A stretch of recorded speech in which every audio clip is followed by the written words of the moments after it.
இனியா திருமணத்தோட முடிவுக்கு வர பாக்கியலட்சுமி சீரியல் கடைசி காட்சி ஃபோட்டோ பார்த்தீங்கன்னா இப்போ வெளியாகி இருக்குது. இது குறித்து பார்க்கலாம். ஸோ குடும்ப பெண்கள் கொண்டாடுற சீரியலாக விஜய் டிவியில் ஒளிபரப்பாகிட்டு வந்த சீரியல் தான் பாக்கியலட்சுமி சீரியல். கடந்த 2020ஆம் ஆண்டிலிருந்து கிட்டத்தட்ட 1500 எபிசோடுகளை பார்த்தீங்கன்னா வெற்றிகரமாக தாண்டி ஒளிபரப்பாகிட்டு வந்துச்சு. அடிமைப்படுத்துகிற குடும்பத்திலிருந்து எப்படி ஒரு குடும்ப தலைவி தன்னுடைய திறமையை வெளிப்படுத்துகிறாங்க அப்படிங்கிற கதையை ரொம்பவே கச்சிதமாக காமிச்சுது. இப்போ கதையில் இனியா நிதிஷோட பிரச்சனை தான் ஓடிக்கிட்டு இருக்குது. நிதிஷை நான் தான் கொலை பண்ணேன் அப்படிங்கிற மாதிரி கோபி ஒப்புக்க அவரை கைதும் பண்ணுறாங்க. இன்னொரு பக்கம் பாக்கியா நிதிஷோட கொலையில் ஏதோ சூழ்ச்சி இருக்குது, அது என்னன்னு கண்டுபிடிக்கணும் அப்படிங்கிற மாதிரி ட்ரை பண்ணுறாங்க.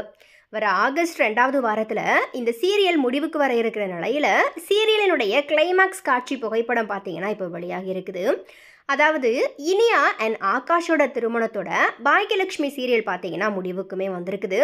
இந்த ஃபோட்டோவை பார்த்து ரசிகர்கள் பலருமே அவங்களுடைய பலதரப்பட்ட கருத்துக்களை வந்துட்டு பதிவு பண்ணிட்டு வராங்க.